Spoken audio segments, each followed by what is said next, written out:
Hello, I'm Joe Fury, and I'm slated to be a guest on the show today. But I just wanted to tell you my grievances about the show because when I'm in the green room, I'm supposed to be taken care of. And I had to bring my own personal assistant to take care of me. There was nothing, there were no donuts, there were no. Boney, apparently, who works on the show, I guess he's the sidekick or something, he says he gets no screen time. He gets no lunch, nothing. So I just want to let people know that the working conditions here at Lunch Therapy have gone to pot. Ladies and gentlemen, this is Lunch Therapy.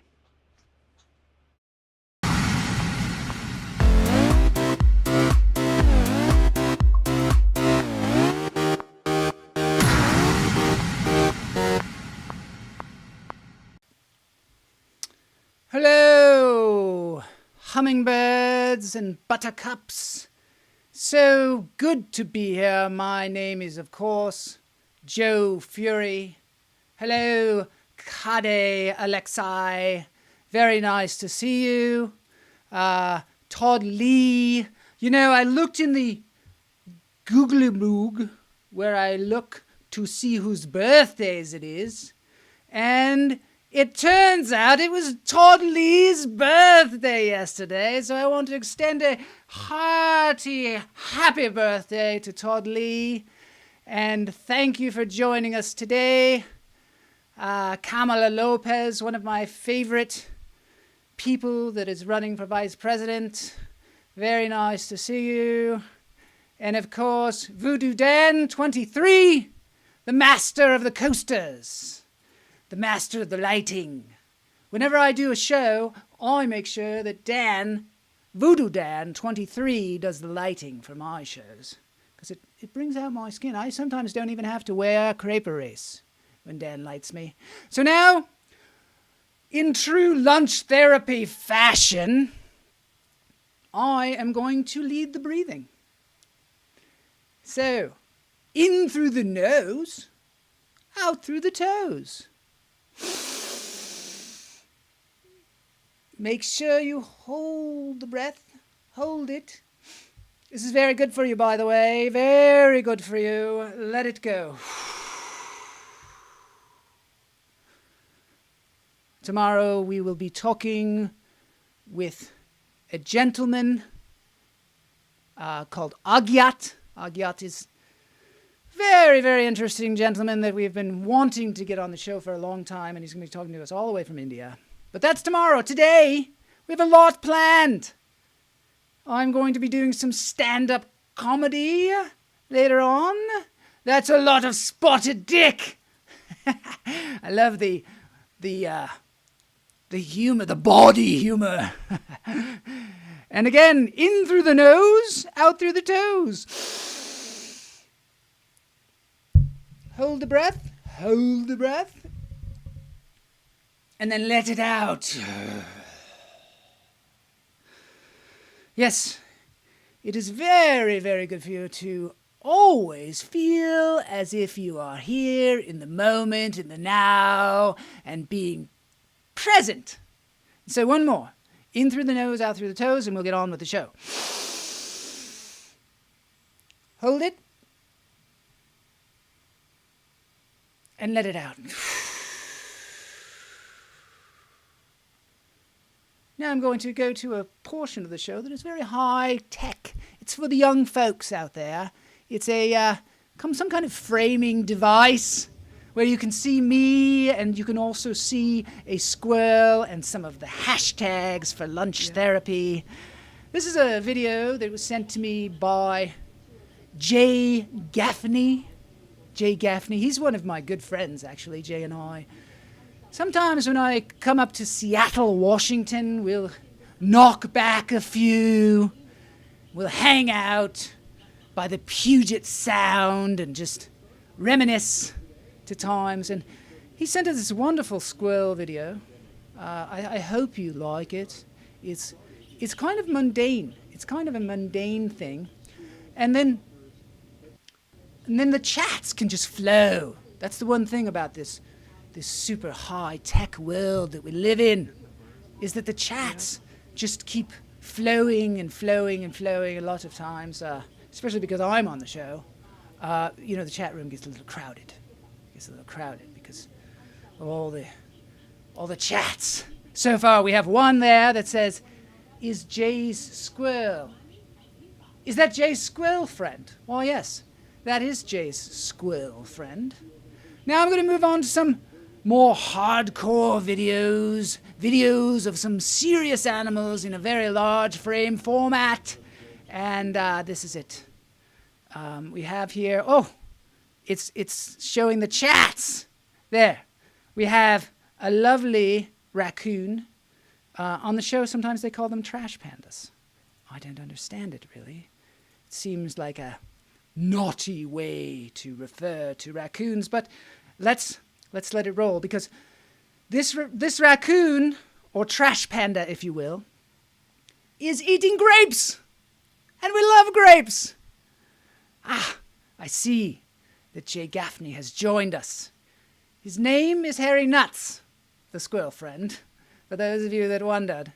Okay, let's watch this. Let's, without further ado, because there's a lot to get to. Yes, this raccoon looks a lot like a cat, but it's a raccoon. I love watching him chew on the grapes. It's so much fun. But watch what happens when he's out of grapes. Whoa, I'm out of grapes, says the raccoon.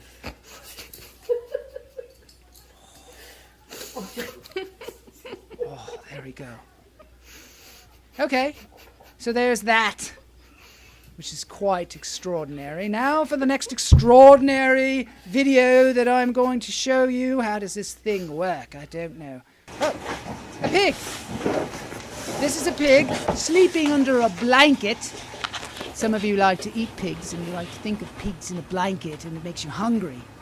But this pig in a blanket is hungry. He's smelling. You see him smelling? He's like, I think there's a cookie there. I once played a pig in a play called Animal Farm. Oh, I was a pig for the entire play. It was extraordinary. It was extraordinary. I wish you could see it. The problem with plays is you do them, and then they disappear. They're never to record it, never to be recorded, and all you have is your memories, your recordings in your mind. And this recorded pig, he's going to get it. He's going to get it. Oh, yum. Yum. You know, I like watching animals chew. Love it. I love that. Okay, for the next thing, we're going to go on a ride. Let's see, I know you like to go on rides. I was watching a few episodes of the Amusement Park Week, and I saw that there was some riding going on, and this kind of riding is very relaxing. Very relaxing. Hello, Pam Pom, Mary Pom, Pam, and Maramax. That looks like a famous Amos cookie. That might be what that pig was eating. He needed one that was more organic. This is a lovely ride. It's a coaster. It's not a coaster, not a roller coaster. It is the Wuppertal suspended monorail. It's an international thing. This is a place far, far away from your normal American or Australian or Belgian home. Well, maybe it's in Belgium, I don't know. I love this because sometimes I watch this and I think about pigs. And I think about how great they are. And it's soothing, it's relaxing to me. Someday, I would like the entire hummingbird cult to converge upon Wuppertal and take the Wuppertal suspended monorail. I'm going to have to speed up a little, because this video is 10 hours long, and we only have a half an hour. Wuppertal. It's in Wuppertal. I don't know where that is, actually. But we'll find out. We can Google it. Someone Google Wuppertal. Okay, one more video, and we'll move on to the entertainment portion of the show. This is incredible. I brought this for you. Sometimes it's in the same channel. Same channel we were looking at, the Slow TV Relax and Background channel on YouTube. And this is a camera mounted to a bird. That's the incredible technology that we have today. We can mount a camera on a bird. It seems fake. It does not seem real. That this is an actual camera mounted on a bird, and yet it is.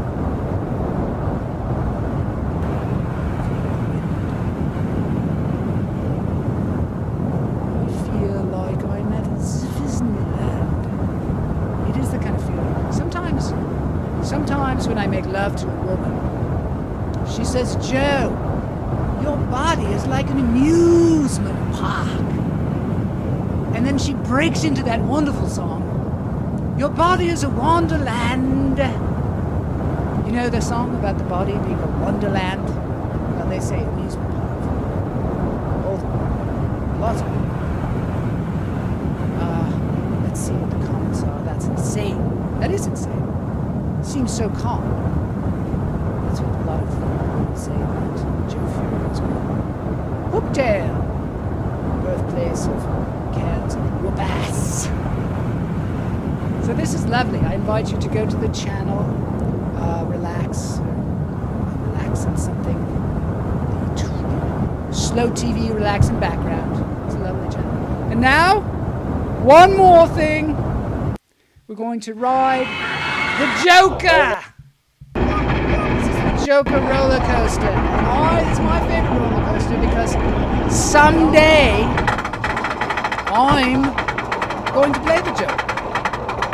I know some of you are saying, "But Joe, that's impossible. How could you play the Joker?" So many people have played the Joker, and it's done. It's been done so many different ways.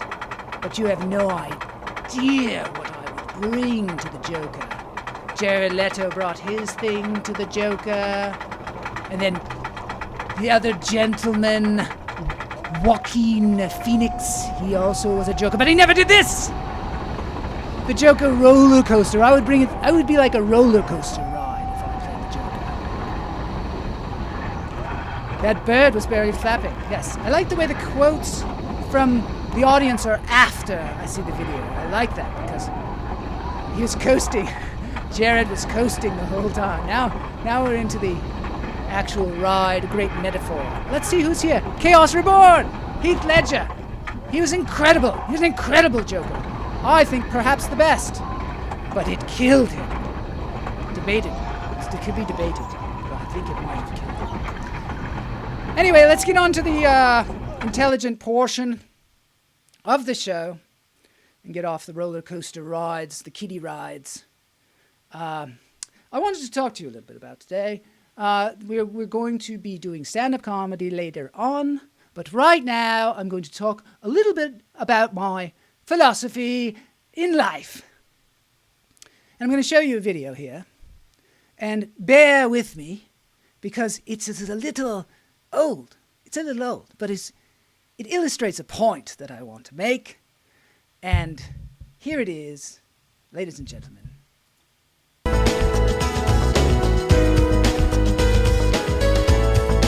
Web and Internet Pioneers is what it's called. Hi there, who are you? I'm Jeff Bezos. And what is your claim to fame? I'm the founder of Amazon.com. Where did you get an idea for Amazon.com? Well, 3 years ago, I was in New York City working for a This is Jeff quantitative hedge Bezos fund from back in when I came across the 1997. startling statistic that web usage was Look growing at how fresh and young he 2,800% looks. a year. So I decided And I his would head is try full and of find hair. a business plan that made sense in the context of that growth. And I picked books as the first best product to sell online, which making a list of like 20 different products that you might be able to sell. And books were great as the first best because books are incredibly unusual in one respect. So in watching Jeff Bezos, we say, wow, I don't think that gentleman is really going to make it anywhere. He'll never become a megalomaniacal monster of society snatching up all the small businesses. He'll never make it. But yet he has. He's grown an entire empire, and he greedily sucks in more like a giant kraken. It's inspiring to me, really. I someday could be a megalomaniacal person who sucks up all the small businesses and spits them out. Let's see what some people say. Heath Ledger. Yes, I wanted to read this about, because I'm very interested in the Heath Ledger. Did you read how he readied himself for the role? It was so immense. I am loving your channel, and I'm so chilled, and I love the vibe that you bring. This is a unique man. Thank you very much. Chaos Reborn. I'm so glad to have you here. Please follow. Bring your friends. That hair would go great with Kraken gear. I saw this earlier. I would love some Kraken gear. I'm going to have to get some Kraken gear. What is that, like a big fin that goes on your back? Or maybe some scales? Or maybe it's just a hockey stick with a head on it? Yes, I'm looking forward to that. That's going to be great. And, Ring! Ring! hello? Joe! Hello? Joe, is that you, Joe? Joe Oh. Fiore? Hi, darling. It's Francesca. Francesca! This is Francesca. She's my manager. No, I'm hosting a show right now called Lunch Therapy. Have you heard of it? the office of Nancy Nair. What happened, dear? Nancy who? Nancy Nair, you know, the casting director over at Universal. And you said, darling, you told me I don't want to go in for Songbird unless I'll be seen directly by the director. Yes. But I'm hosting a show. I'm hosting Lunch Therapy. Maybe you've heard of it. It's all the rage. Is it? Yes. Yeah. Actually, on the other end of the pond, things are rather different, must say. Oh. But listen, they said they wanted an interview about pandemic life, and you said no. Recall? Yes, I'm not going to write for them. I'm not going to write a monologue and record it and send it to them. I'm not doing all that without getting paid. And actually, we went through this, dear. And then you said, you've got to get me in, you've got to get me in. Yes. And I got you in. Thank And you. What's shocking is that the only way I was able to get you in was because Nancy Nair and I, a long time ago, shared a lover. And so I called her, it's been so long.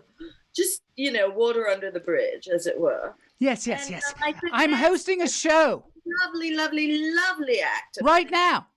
Fury, and you must see him. And I got you in. And, Yes. and when I got this call, I went. It was great. It was fine. It worked out fine. There was a few bumps. You went, and apparently you told Nancy to go get you coffee.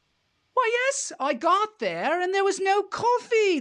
I usually like a little vanilla latte with a little coffee in it. But They call it a darling, dirty latte.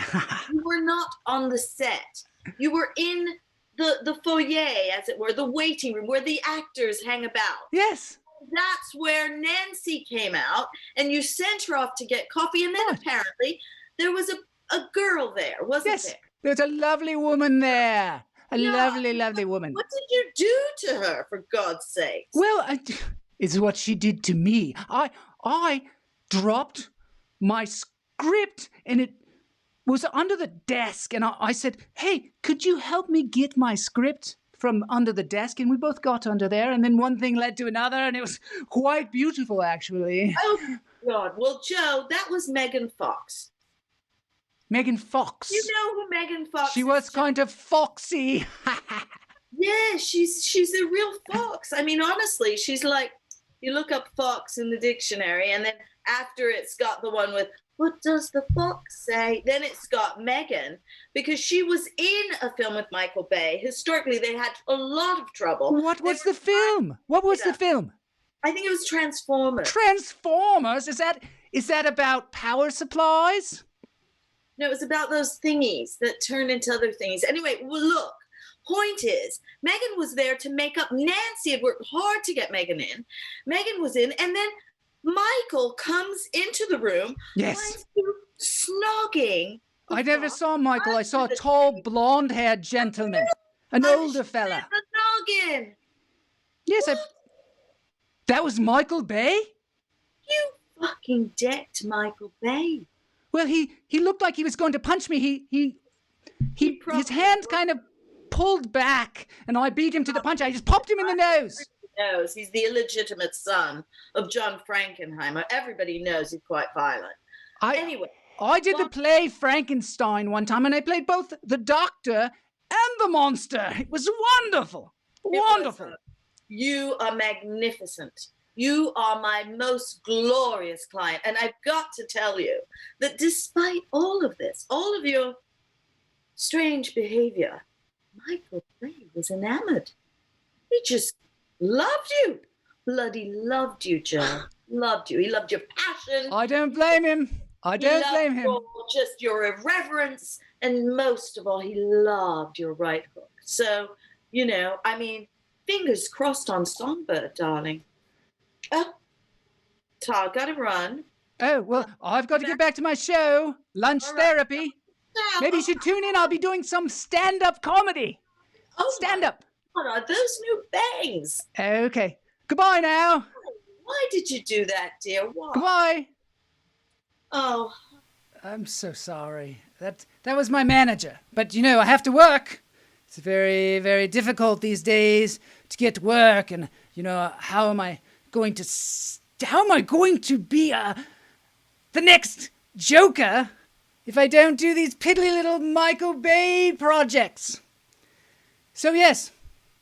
So now, without further ado, because we must move forward in this game, I'm going to be doing some stand-up comedy, yes.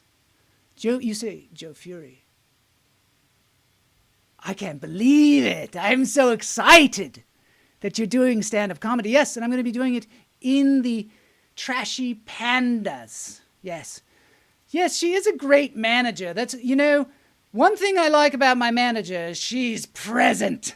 She knows exactly what I'm doing. When I told her that I was doing lunch therapy, do you see how impressed she was? And then when I told her, yes, I'm going to now do some stand-up comedy, she's like, Joe, what? I can't believe it. You're so incredibly talented. I don't even know what to say. I must rush over to the comedy club and see it as soon as possible. Did you ever hear the story about the man, the actor? There was an actor, and he was out to dinner one night, and someone came running into the room, and it was like, Joe, his name was Joe too. Joe, I have to tell you something horrible happened. He was like, oh no, what? And he said, your house burned down. Oh my God, my house burned down? Yes, and your dogs were there, and the dogs escaped, and they can't find them, nobody can find them. And everyone died inside your house, and it was just terrible. And then your manager showed up, and the actor said, my manager showed up at my house?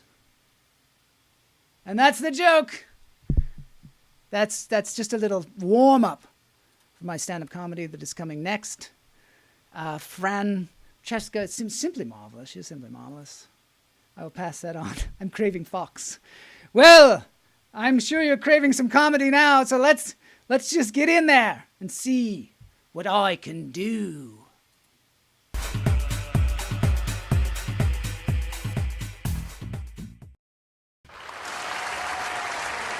Hello, it's so good to be here at the Trash Pandas Comedy Club. I'm Joe Fury. I know what you're saying to yourself. You're saying, Joe, you're not a comedian, but you can do anything, so I'm sure you're going to pull this off in extraordinary fashion. But you know what? It was never like this when I was a child. When I was a child, I was a shy little boy. I know, can you believe it? I can't believe it. It's hard to believe. I was a shy little boy. I couldn't even I couldn't even order food at a restaurant. No. And my parents mocked me. Whenever we went to a restaurant, they would make me order last. And they would go around the table from my brother to my sister to my father to my mother to my father's ex-wife to my mother's ex-husband, all the way around until finally it would get to me. And I'd forget what I was going to say because every head would turn and look at me. And they were trying to make me nervous. All my life, people have tried to throw me off my pins. Tried to make me nervous, and I was such a nervous little boy. So I thought, I'll show them. I'll become an actor. I won't go up on my lines. I'll be totally confident at all times. So I went to drama school. But my father was the dean of the drama school. And he would laugh at me. I'd walk around the building and there he'd be standing. Oh, nice shirt. Is that mine? Is that my shirt? I want you to give it back. And then I got myself into a play. My first play. Because when I was in grammar school, I played sports. I wasn't doing plays. I wasn't playing around. I was playing sports. Like rugby and soccer and all the... We called it football. In Australia. So in drama school, my father, he tried to make fun of me. He came to see the first play that I was ever in. He didn't have the courtesy to stay home. He came right to the play with my mother and sat in the front row with my brother and my sister and my mother's ex-husband and my father's ex-wife and his ex-husband, and they were all there in the front row just waiting for me to fail. And I got on the stage and I was doing a classical work where I carried an old woman around on the stage for an entire hour. And those plays are not easy, by the way. Some of you are thinking, I'm going to do a play. I think I'll just jump into a play. They're 2 hours long. And you only get one break. 2 hours of pure being another character for the entire time. And I was holding that old woman and I saw my parents sitting there laughing at me. As if they were sitting and pulling the wings off insects and laughing at them. I started to perspire. Yes, I started to flop sweat. But this was in pure Joe Fury fashion. This wasn't a little flop sweat. This was an entire torrent of flop sweat, puddles on the floor, people afraid. Is he going to have a heart attack? But I couldn't break character. You can't just break character and say, excuse me, everyone, I need to mop my brow. No. I just kept going, carrying the old woman from one place on the stage to another place on the stage. And I made it through the entire play. And at the end, my father came up to me and he said, so, I see you're an actor. Maybe you can come and perform at Shakey's Pizza sometime. And that's when I knew I had to get out. I had to get out of Australia, my small town of Perth. I had to move to the United States. And I moved to Chicago, Illinois, where they had the best theater company in the world. And I went right up to the front desk and I said, I want to work here. And the little man behind the desk said, no, you'll never work here, ever. And I said, here is my number. Call me when you need me. And I went back to my little hovel, because I was quite poor, having broken the apron strings. And they called me that night. They said, Joe, we need you to come. We need you to come and work in the ticket office. So I did. I worked every job in that goddamn place. I worked from the bottom up. And people were mocking me the entire time until finally I was the understudy in a play. And being the understudy of a play is the worst job in the entire company. Because you have to learn every line. Not just your own lines, but the men's lines, the women's lines, the children's lines. And there was a man there who played the hammer dulcimer. I don't know if you know what the hammer dulcimer is, but it's a very rare instrument. There was perhaps 2 in the world at the time. And I and my cohort understudy, we would sometimes see him and laugh. Ha ha ha ha! I am learning the hammer dulcimer, yes, learning away ha ha ha in my spare time for when you can't do it. And lo and behold, one snowy day in Chicago, Illinois, that hammer dulcimer player, one of the greatest in the world, one of the best hammer dulcimer players that had ever graced the stage, he slipped and cracked his skull on the streets of Chicago, Illinois. And that's when they looked at me. 10 minutes before the play, they said, "You sucker! You sucker!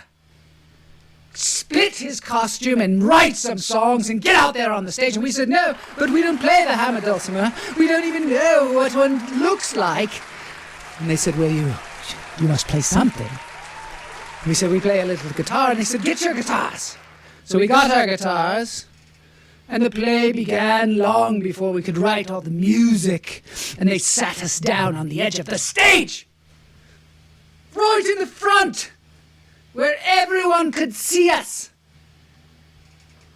And it was a packed house. They put us right in the front of the theater to laugh at us. And not only that, but my favorite actor in the world then came striding in. Michael Rooker.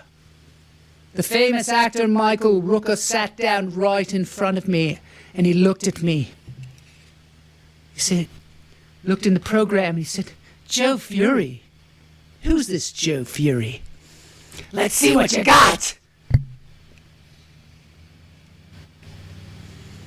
No one knew that we wrote the music just minutes before the play.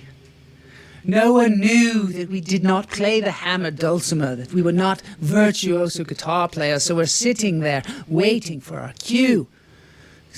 I in the hat and the bow tie, and my cohort in the mustache and suspender pants.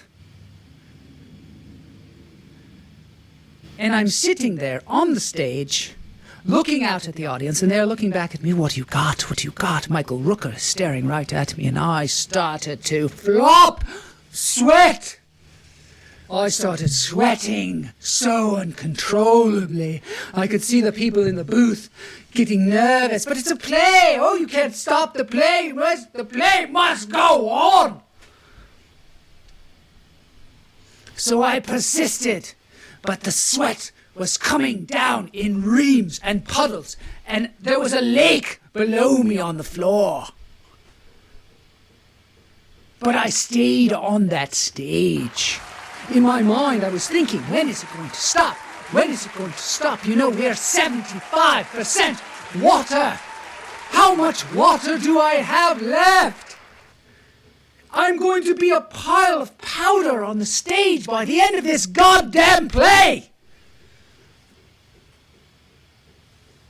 But I persevered, and I played my chords, and I played my songs, and the play went on, and no one was the wiser. They all thought, "Oh, the musician number 1 must sweat profusely. It must be written in the script." And that's when I left Chicago. And I came to Los Angeles. Los Angeles, California, where no one does plays, and if they do, no one shows up. Thank God. I've been doing films ever since, and in the films they give me tea, I sit in a trailer, I do some yoga, I walk out, I do a couple of minutes, and I go back to my trailer and snort cocaine and whatever else I would like to do. So the moral of the story is, take that, Dad! Crave away your crepey skin. The moral of the story is, life is long and treacherous.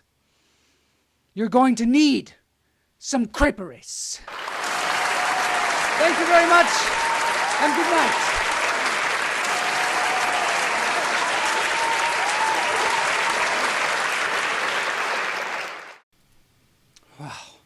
That was exhausting. It was absolutely exhausting doing stand-up comedy. I don't know if I'll ever do it again. But I'm sure people will ask me after that incredible performance at the Trashy Pandas. I want to thank Joel Marshall for having me grace his stage. I want to thank Jay Gaffney for sending in his video. Lovely squirrel video. I want to thank my manager.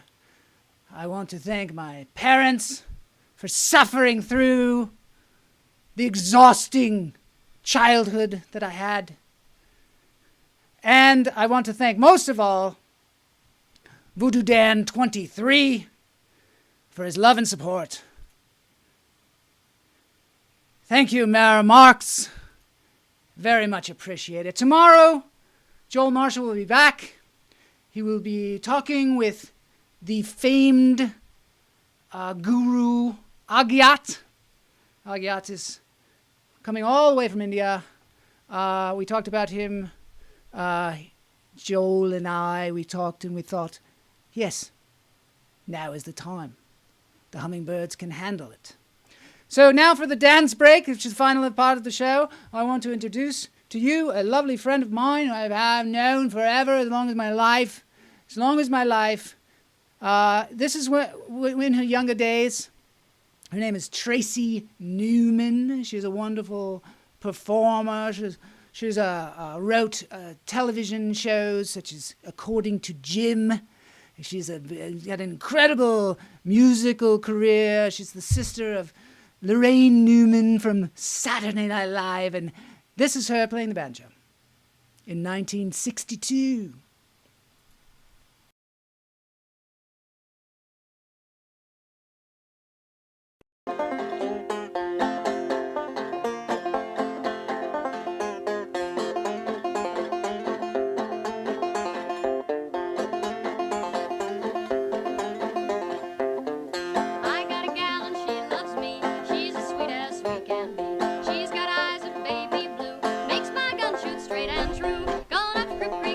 Look up her music now, it's fantastic. She's also a magician and many other things that I didn't even know about. Tracy Newman. Let's see what Kade Alexei has to say. I think in Cliffhanger, Michael was like, don't you drop her, and then he dropped her. Yes. I think you're right.